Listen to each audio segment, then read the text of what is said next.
Hello friends, welcome to golden career. RRB की interview classes चल रही हैं और अभी तक भी अगर आपने ज्वाइन नहीं किया है तो फटाफट ज्वाइन कर लीजिए। वीडियो के डिस्क्रिप्शन बॉक्स में लिंक दिया हुआ है, प्रिपरेशन करिए। 50 के आसपास वीडियोस अपडेट भी हो गई हैं इंटरव्यू क्लासेस में। आज की इस वीडियो में हम देखेंगे डेमो क्लासेस में कि क्या होता है चेक बहुत ही एक इंपॉर्टेंट टॉपिक है। इंटरव्यू में आपसे पूछा जाएगा, बेसिक चीज़ है पेमेंट इंस्ट्रूमेंट में। चेक क्या होता है, कितने प्रकार के चेक होते हैं, कैसे चेक पेमेंट कैसे होता है, कौन चेक का पेमेंट करते हैं, कौन पेमेंट ले सकता है, कौन नहीं ले सकता है। बहुत सारी चीज़ें हैं जो आपको यहाँ पर सीखने की ज़रूरत है। लेकिन पूरी वीडियो देखने के लिए इंटरव्यू क्लासेस ज्वाइन करिए। वीडियो का डिस्क्रिप्शन बॉक्स चेक करिए, सिर्फ 599 रुपीज़ की है। 5000 से ज़्यादा हमने फाइनल सिलेक्शन दिए हैं जब से इंटरव्यू क्लासेस स्टार्ट हुई हैं। यहाँ पर रिव्यू दिए हुए हैं, देखिए। आप कम्युनिटी पेज पर जाकर के यूट्यूब चैनल के वहाँ भी रिव्यू पढ़ सकते हैं। इंटरव्यू क्लासेस में आपको यहाँ पर क्या मिलेगा अगर बात करें तो 80 to 100 एक्सक्लूसिव इंटरव्यू वीडियोस मिलेंगी जो आपके इंटरव्यू की 90% प्रिपरेशन करा देंगी। बाकी चीज़ें आपकी यहाँ से कवर हो जाएंगी। Daily newspaper, previous year experiences, current affairs, जो भी क्वेरीज है वो रेज कर पाएंगे। एक डेडिकेटेड टेलीग्राम ग्रुप है आप लोग के डिस्कशन के लिए। तो एक बार जब आप डिस्क्रिप्शन बॉक्स में दिए गए लिंक से परचेज करके क्लास ज्वाइन कर लेते हैं, लॉगिन करते हैं, तो कुछ ऐसे पोर्टल ओपन होता है जहां पर आपको फुल लेंथ सारी वीडियोस प्रिपरेशन के लिए देखने को मिलती हैं। इसमें बहुत से टॉपिक्स कवर कर रहे हैं। हम कोशिश कर रहे हैं कि आपको 80+ वीडियोस दें और हो सके तो 100 तक पहुंचे ताकि कोई भी छोटा से छोटा टॉपिक भी ना छूटे। अलॉन्ग विद दिस आपको यहाँ न्यूज़पेपर, करंट अफेयर्स, PDF तो मिल ही रही हैं इंटरव्यू रिलेटेड। चलिए अब देखते हैं चेक और उसके प्रकार। चलिए चेक क्या है। देखिए चेक के बारे में अगर हम बोलें तो इसका जो डेफिनेशन दी गई है, इसके बारे में जो डिटेल दी गई है वो दी गई है एनआई एक्ट के सेक्शन 6 में। तो एज पर section 6 of NI act cheque क्या है, आप कहीं नोट कर रहे हैं तो नोट कर लीजिएगा। जो डेफिनेशन एग्जैक्टली की हुई है, a cheque is a bill of exchange drawn on a specified banker and not expressed to be payable otherwise, drawn then on demand, and it includes the electronic image of a truncated check and a check in the electronic form. Basically cheque एक bill of exchange होता है, ठीक है, जो कि banker के लिए होता है, ठीक है। मतलब बैंक के लिए वो बेसिकली इशू किया जाता है कि भाई आप पैसे दे दो किसको, जिसका नाम चेक पे मेंशन है। कब? जब भी वो डिमांड करे। तो ऑन डिमांड, ठीक है, जब भी वो डिमांड करे, बैंकर्स को ये इंस्ट्रक्शन हम चेक के माध्यम से देते हैं कि आप ये पैसे इनको जितने भी मेंशन है दे दीजिए, ठीक है। अब देखिए चेक इलेक्ट्रॉनिक फॉर्म में भी प्रेजेंट किया जाता है। कैसे? कंप्यूटर रिसोर्सेज का यूज करते हुए। एक सीटीएस मशीन होती है, ठीक है। चेक आपने पढ़ा होगा, चेक ट्रंकेशन सिस्टम। अभी मुझे याद नहीं आ रहा है मैंने किसी वीडियो में कवर किया है कि नहीं किया है। नहीं किया है तो क्लियर करेंगे हम। तो उसमें क्या होता है, ट्रंकेटेड चेक की हम बात करें तो चेक जो ट्रंकेटेड होता है उसका मतलब ये होता है कि वो क्लियरिंग के लिए गया है, और क्लियरिंग हाउस में क्या होता है कि चेक फिजिकल फॉर्म में नहीं जाता है, चेक की एक इलेक्ट्रॉनिक इमेज जाती है, ठीक है। चेक की एक क्या होती है, इलेक्ट्रॉनिक इमेज जाती है। तो उस इलेक्ट्रॉनिक इमेज को हम क्या, ट्रंकेटेड चेक बोलते हैं, ठीक है। पहले क्या होता था, अगर चेक क्लियर होना है आपका, मानिए सेंट्रल बैंक ऑफ इंडिया का एक चेक है, स्टेट बैंक ऑफ इंडिया का दूसरा अकाउंट है। अब स्टेट बैंक ऑफ इंडिया का अकाउंट होल्डर है कोई, उसको किसी ने सेंट्रल बैंक का चेक दिया, अब वो अपने अकाउंट पे लगा रहा है। तो एक क्लियरिंग हाउस होता था जहां पर चेक जमा होते थे, दूसरी बैंक वाले ले जाते थे, उसको क्लियर करते थे।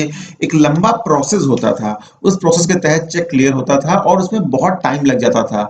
तो उसके लिए फिर क्या हुआ, धीरे धीरे आप चेक पर देखेंगे एक ऐसे चेक है, तो यहाँ पे एक इस फॉर्म में, मतलब इधर को करके लिखा होगा सीटीएस 2010।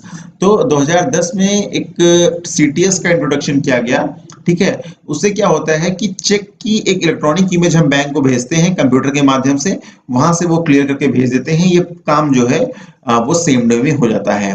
तो बेसिकली अगर हम बात करें तो चेक क्या है, चेक एक डॉक्यूमेंट है, ठीक है, जो हम अपनी बैंक को इशू करते हैं और उसको ये डायरेक्शन देते हैं कि एक स्पेसिफिक पर्सन जिसका नाम मेंशन है चेक में, ठीक है, या फिर बियरर या फिर जो उसका धारक है, उसको एक स्पेसिफिक अमाउंट जो उस चेक में मेंशन है पे कर दिया जाए।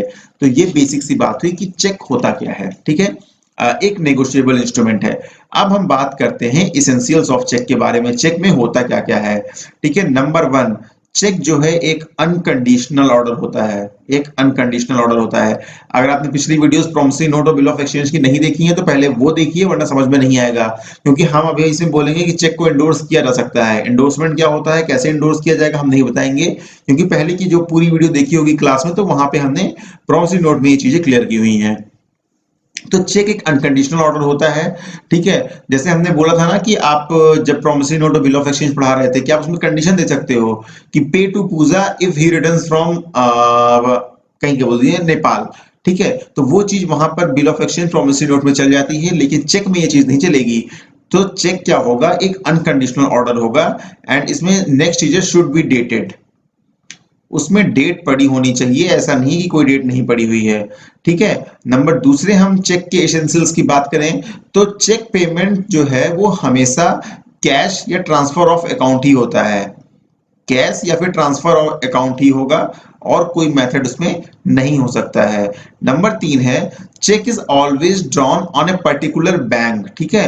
किसी भी एक बैंक में ही आपको वो चेक देना पड़ेगा, कोई पर्सन उस चेक के बदले आपको पैसा नहीं देगा, ठीक है।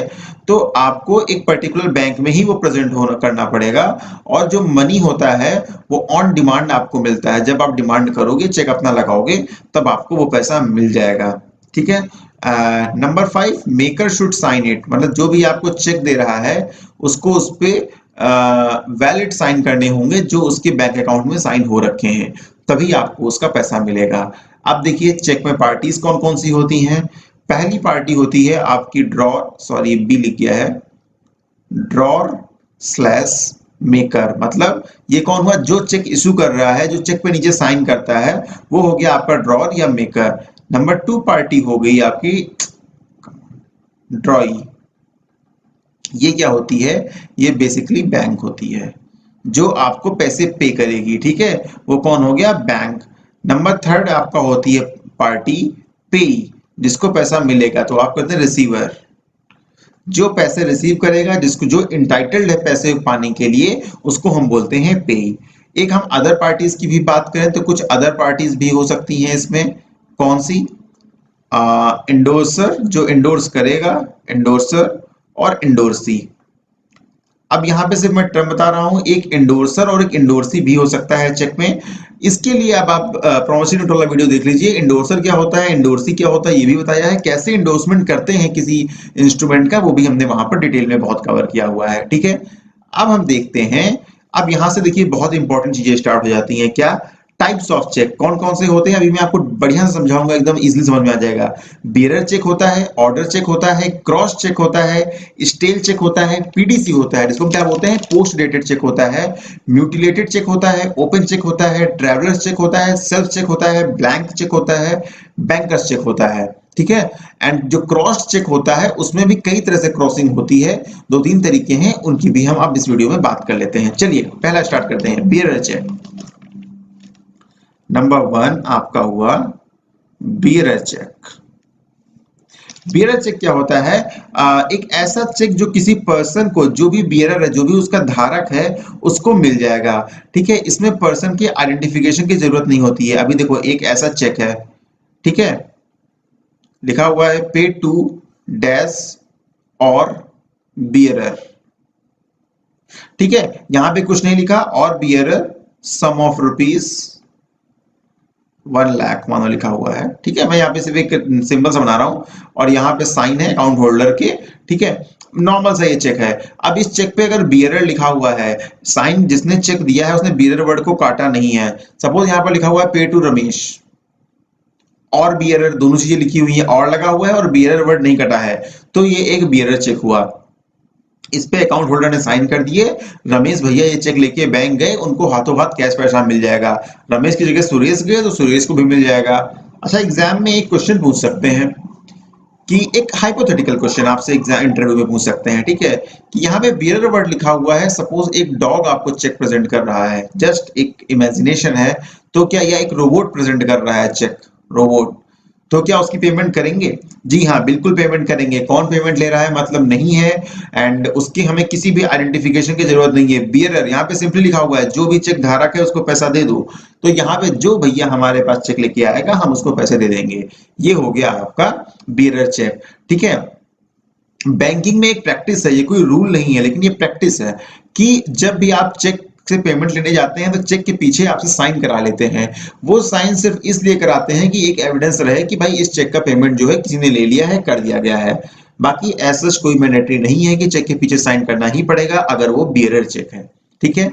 अब नेक्स्ट टाइप का आपका चेक होता है डेट इज ऑर्डर चेक। ठीक है, ऑर्डर चेक में क्या होता है, एक पर्टिकुलर पर्सन को ही पेमेंट होगा। अब ये चेक है, यहाँ पर सेम चेक ऐसा ही है, लेकिन साइन अकाउंट होल्डर ने क्या किया, बियरर वर्ड को ऐसे काट दिया, चेक के ऊपर लिखा रहता है काट दिया। अब क्या हो गया, पे टू रमेश, अब ये बन गया ऑर्डर चेक। मतलब अब ये भैया अकाउंट होल्डर ये बोल रहा है कि रमेश को ही पेमेंट देना। अब इस केस में बैंक क्या करेगा, बैंक को आइडेंटिफाई करना होगा कि रमेश को ही पेमेंट करनी है, किसी और को ना हो जाए। अब आप इससे पूछोगे सर रमेश नाम के अगर 3 आदमी है तो किसी को भी हो जाएगी, बिल्कुल यार, किसी को भी पेमेंट हो जाएगी। बैंक वाला सिर्फ ये आइडेंटिफाई करेगा कि रमेश कौन है। वो आपसे आपके आईडी प्रूफ मांगेगा, आईडी प्रूफ देख लेगा, वेरीफाई कर लेगा, आपके सिग्नेचर करवा लेगा चेक पे, आपके आईडी प्रूफ का नंबर लिख लेगा और आपको पेमेंट दे देगा। बैंक ये बिल्कुल वेरीफाई नहीं करेगा कि आप कौन से रमेश हो, जिस रमेश को पैसा मिलना चाहिए वही हो कि नहीं हो। ठीक है, तो ये आपका हो गया ऑर्डर चेक। जब बियरर वर्ड को हम काट देते हैं, किसी पर्सन का नेम मेंशन होता है कि किसको पेमेंट होनी है, तो वो चेक बन जाता है आपका ऑर्डर चेक। अब नेक्स्ट होता है आपका क्रॉस्ड चेक। ध्यान से देखिएगा, अब यही चेक है, इसमें यहां पर क्या किया, 2 लाइन खींच दी बंदे ने। अब आपका बन गया ये क्रॉस्ड चेक। क्रॉस्ड चेक का मतलब ये हुआ कि अब बैंक ये लेके जाओगे तो पैसा आपको कैश में नहीं मिलेगा। अभी तक जो चेक